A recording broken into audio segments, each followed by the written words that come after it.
essência tá compilar informação de tur laga nos visa sector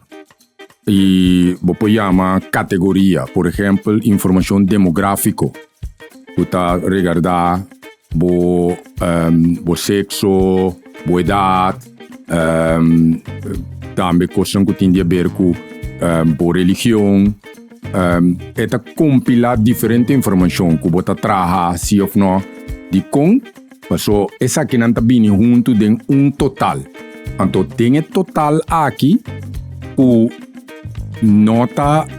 o produzir cifra e cifra nota cifra de boa persona só é word agregar é word grupar o de outra persona não então nós cria visual de lo que é informação da para pé se é que nós fazemos cálculo a base de cifra nós calcular por exemplo entrada de casa de família. Então, nós estamos em o contexto de bairro, em o contexto de país, para nós por vista que passa dentro do país.